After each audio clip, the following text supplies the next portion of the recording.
ฮัลโหลประชิดประชิดฮัลโหลอะไรฮัลโหลได้ยินบ่ได้ยินไผนี่เอาอีกแล้วเจ้าอะไรฮะเจ้าจังไรมีเวียกบ่มียังยังหายเจ้าถ่ายคลิปเท่าไรอยากให้ถ่ายคลิปถ่ายคลิปเห็นยังถ่ายชื่ออีกแล้วถ่ายเว้ากับเว้าป้อชำเชี่ยวเนาะเว้าฮะ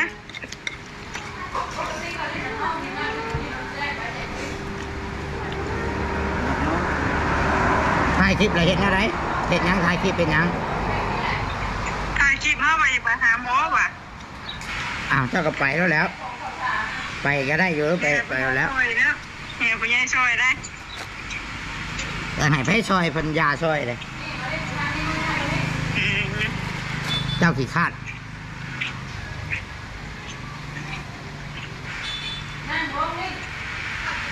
ช่วยพอช่วยมาหลายแล้วตัวใหญ่เพิ่นมาช่วยแล้วมาเฮือนขอยังเช่านี่ไม่เจ็บใกล้ๆซะไปทำงานคือมาไว้ถ้าไปทำงานมาได้งานได้เหตุงานบ่ได้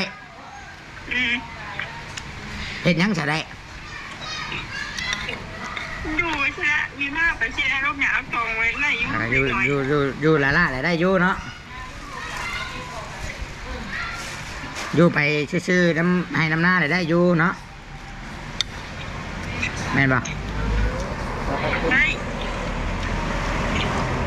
การเหตุงานเนี่ยมันเมื่อยบ่เหตุเดียเวลาเหตุเดียอะไรมันเมื่อยเลยเมื่อยเหตุยังจะเมื่อยเนี่ยคนขยันอยู่ไหนก็ลำบากคนขยันได้เหตุเวียกคนขี้เกียจอยู่ไหนก็สบายอ่ะแม่นบ่มะนาว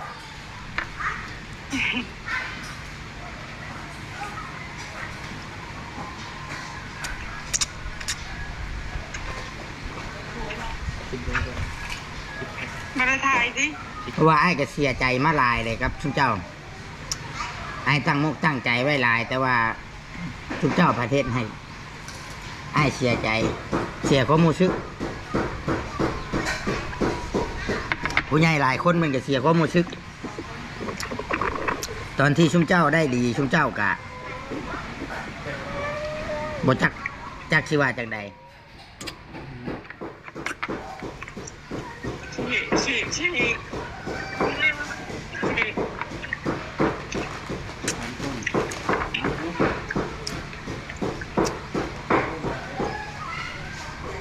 ข่อยส่งคลิปมาให้อยู่ได้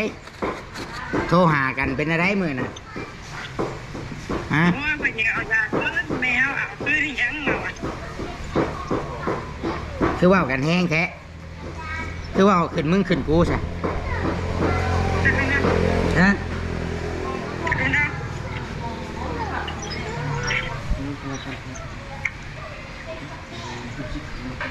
อยากให้ยังคือขึ้นมึงขึ้นกูใช่เอายาคืนโบแมนบ่เจ้าว่าเจ้าแพ้ยาเป็นผู้ใหญ่เพิ่นก็อยากเอาคืนจะเป็นน้ำยาได้เป็นน้ำยังฮะสรุปแล้วเจ้าเป็นน้ำยังคันเป็นน้ำยาแล้วเจ้าก็ส่งยาคืนคันเจ้าบ่ได้เป็นน้ำยาเจ้าก็บ่เว้าเจ้าก็อย่าเว้า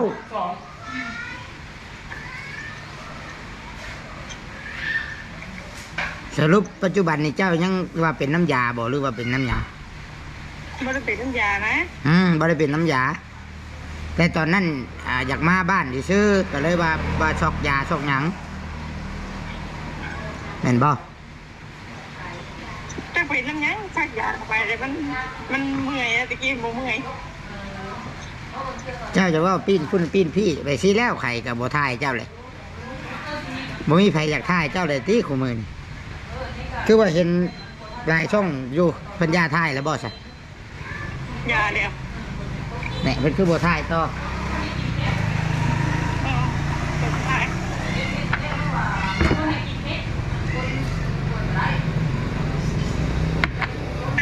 มึงจะเอาไปรักษาหรอกจะเอาเมื่อยเนี่ยแต่ สรุปแล้วนะมันบ่ได้เป็นน้ำยาเนาะบ่ได้เป็นน้ำยาเลยก็บ่ได้ส่งคืน บ่ได้ส่งคืน บ่ได้ส่งคืนเนี่ยเจ้าก็ว่าบ่เป็นน้ำยาบ่แม่นว่าเจ้าสิไปเว้าออกคลิปแต่ละช่องว่าเป็นน้ำยาว่าซอกยาย่านเป็นน้ำยาเพิ่นเปลี่ยนยาจะว่าแม่นบ่ บอกอยู่มือน่ะ ฮะ บอกอยู่มือน่ะ มื้อที่เจ้าไปทำงานเนี่ยเจ้าอยากมาเนาะ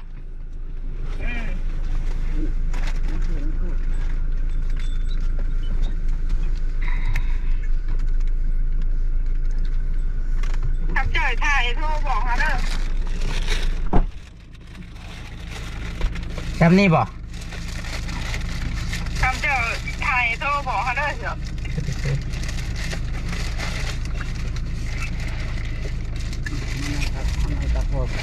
นี่จำนี่บ่โทรมานะ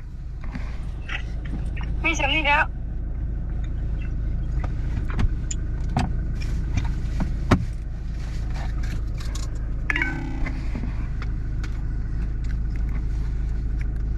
ได้บ่เวียง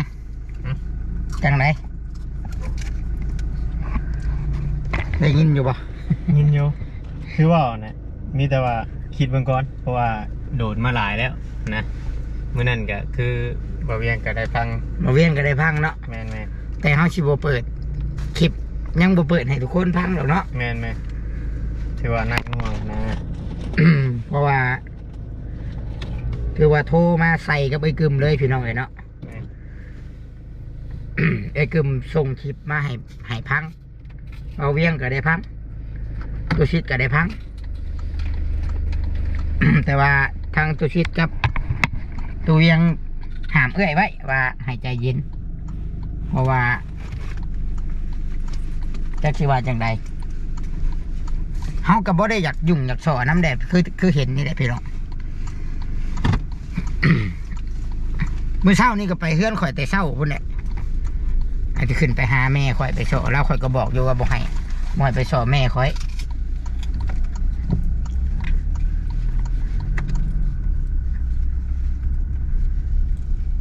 คือมีการล้มกันกับเอื้อยข่อยเอื้อยกึมนี้นักหน่วงได้มือนะนักแห้งได้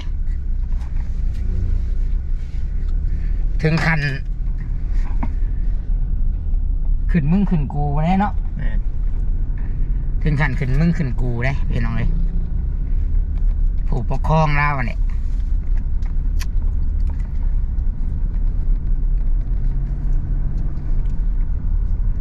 ถือว่าเจ็บมาหลายพี่น้องเจ็บมาหลายเสียใจมาหลายรวมถึงผู้รักผู้ใหญ่เพิ่นกะเสีย เสียความรู้สึกเนาะและบัดนี้นี่บ่เวียงเดียวสิชี้แจงเลยนะว่าสิพาชวนบ่เวียงไปทำบุญอยู่ เรื่องรถไถบ่เวียง โดย เรื่องรถไถนะมีหลายภาคส่วนเนาะ แม่น มีหลายภาคส่วนก็จริงพี่น้องแต่ตอนนี้นะคือพ่อฮักนะเราสำระซะสางเบิดเลยแต่ละส่วนนะ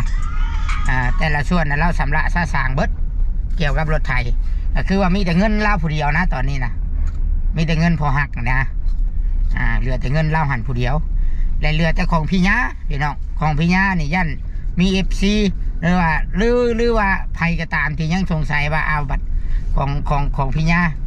ผัวอันนั้นเด้น้องแดงอะเด้ โดย ของเราก็มี11,000กับ500และยันว่าอันคิดว่าเงียบไปเลยบ่ได้เงียบดอกเมื่อวานชื่อนี่จะติดต่อกับเราอยู่ถ่าให้แดดจุดประสงค์เรานั่นที่แรกนั่นเราว่าเอาไว้ให้ทางพระเอกเพิ่นอันพระเอกเพิ่นเลยไปบ่รอดได้ปะกันสินะบ่เวียง เอาไว้ให้แบบเพิ่นติดโตกลับบ้านหรือว่าไปทำงานอยู่ถอกอยู่ไทยแต่ว่าเรื่องราวคือเห็นนั่นแหละว่าไปทำงานกะคือทุกคนเห็นนั่นแหละเนาะเขาก็ติดตามคลิปอยู่ไหนก็บ่เวียงบ่แม่นบ่ติดตามเนาะ โดย แต่ละคนทายว่าเป็นจังใดถึงเฮาสิบ่ได้ทายกะติดตามเป็นกำลังใจให้อะไรก็ไปมาเนาะกับอันแรกก็บ่ได้ว่าซ้ำเติมดอกพี่น้องอันนี้แล้วบัดนี้นะพี่ญาเราก็เห็นแบบนั้นแล้วกะจุดประสงค์ของเรานะบัดนี้นี่เราที่แรกเราว่าสิให้ซื้อปึ้มบิ๊กโชว์ไปแจกได้บ่เวียงเอ้ยไปแจกให้เด็กน้อยนักเรียน แต่ว่าเราเปลี่ยนใจมันผักเฮียนแล้วเราให้เขาลงวัดได้บัดนี้ให้ข่อยลงวัดได้บัดนี้ให้ข่อยไปซื้อผ้าไตรจีวรไปซื้อเทียนพรรษาแล้วก็ไปซื้อมีซื้อไข่ซื้อน้ำ ทำบุญกับวัด แม่นลงถวายให้วัดใดก็ได้แต่เฮาสะดวก แต่เขาสะดวกเนาะ แม่นวัดอยู่บ้านก็ได้ หรือว่าวัดอยู่ใส่ที่ว่าเฮาคิดว่าโอเคแบบเฮาสะดวกไปเราเราก็ถามอยู่ว่ามื้อใดสิไป แต่ว่าผลนี่แหละพี่น้องเอ้ยผลนี่แหละมันยากน้ำผลเนาะแล้วก็ข่อยก็โทรปรึกษากับพ่อหักนะเราเดี๋ยวเราสิไว้นี่เลยเดี๋ยวเราสิฝากเงินส่วนนี้มาให้ไปทำบุญตามที่อาญามีจุดประสงค์ของอาญาบอกนี่ก็คือจบแล้วบัดนี้โมให้สงสัยได้ว่าเงินส่วนเงินของพี่ญาชั้นสี่โมเมนบ่ส่วนของนางเอกกับพระเอกเพิ่นบ่มีอะไรบ่มีสิทธิ์บ่มีแล้ว คือจบได้พี่น้องเอ้ยบ่ให้เกี่ยวกันนะบ่เกี่ยวแล้วบัดถือว่าตุชิดกับบ่ได้ว่าอย่างตะกี้นะโอ้ยคอมเมนต์บ่เวียงเลยโอ้ยว่าเบิดแล้วเบิดหม่องทายแล้วบาดนี้บ่มีหม่องทายแล้วคอมเมนต์แบบต่างๆนานานะทั้งที่ตุชิดน่ะทำดีคอมเมนต์เสียดสีกับบ่มีดอกมีบอลทายแล้วเบิดทางหากินแล้วทันที่สิได้เช่าเฮ็ดแล้ว YouTube นะบ่เวียงเพราะว่าคิดว่าข่อยน่ะบ่มีทางไปแต่สิทายแต่นั้นนะอยู่หัน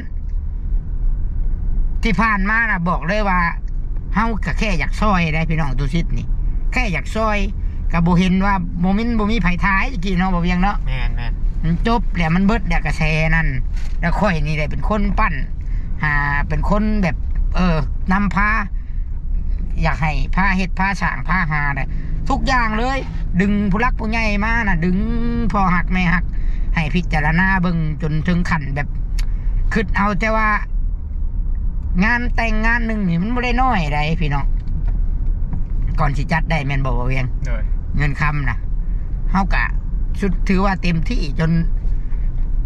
หมู่คู่คือนี่แหละบอกจนแจ้งหัวแบบว่าคันบานเนี่ยเขาบอกยังมาพิจารณาก่อนที่เพิ่นโทรมาอยากให้ทายอีกทายคืออยากให้ทายได้อยากได้เงินไปห้องหมอการคอยสังเกตก็คือว่าเราก็ตุ้ยพี่อยู่แล้วเราไม่ได้เป็นอย่างไรพี่น้องเลย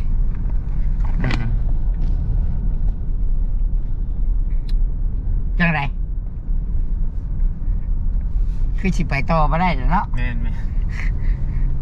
เฮากะไปต่อมาได้แล้วพี่น้องเลยตัวชิดกะสิมีแต่สิชำระชะชางเกี่ยวกับเงินเรื่องเงินในรถไถกะหาทางออกได้แล้วกับทางไอ้ย่ากะเราให้ไปทำบุญเด้มีทางหามือไป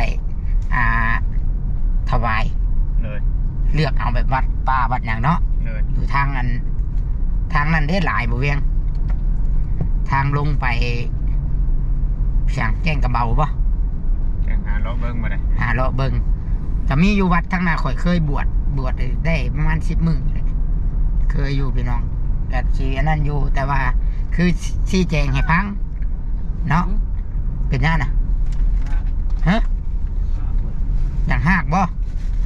ทงยางมีบ่นี่ทงยางนี่ทำละทงยางเด้อเนี่ยทงยางนี่ก็ได้เลยถือไว้แล้วสิบ่ได้นั่งอยู่นอกบ่แม็กเมารถเนี่ยฮะกันจ้องพับเลยบ่เพื่อนพับแล้วพัดครับไหวบ่ฮะคือทงยางไว้อันนี้หักบ่หักเลยหักเลยเดี๋ยวมันโจดแล้วก็ฝนไม่ได้ตกเลยฝนมันหยุดเลยเรานั่งอยู่นอกก็ได้เราเมารถเราเมารถอันนี้นะฝนเดี๋ยวฝนหยุดแล้วฝนหยุดแล้วนั่งอยู่นอกก็ได้อยู่บ่คันจ้องก็มีอยู่หักฝนหยุดแล้วแหละพี่น้องมีแต่พาลูกนั่งอยู่นอกเด้อมันยังไม่ได้ไกลปานใดได้บัดมันสีซ่านำทางเข้าบ้านเฮาเนี่ย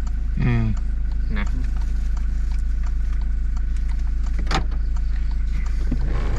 เพิ่งเด้อเปิดประตูลงเปิดประตูให้น้องเพิ่นก่อนเอาไว้ถิ่มอยู่บัดทางเข้าบ้านพุ่นแหละนั่นกะบัดฮอดปลาได้จังแกงทิพย์ ปลาอยู่ในก็ได้อันน่ะเครื่องคองนะ โอ้ยบาปเลยพี่น้องเลยเนาะเด็กน้อยขึ้นรถครับพาลูกขึ้นรถนั่งลงเด้อ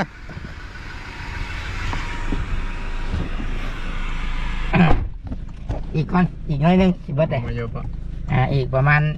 จัก3 นาทีสรุปก่อนคือว่าเนี่ยพี่น้องบ่ได้มีจุดประสงค์ซ้ำเติมไปยังเด้ออันเพิ่นเด้อพี่น้องเด้อ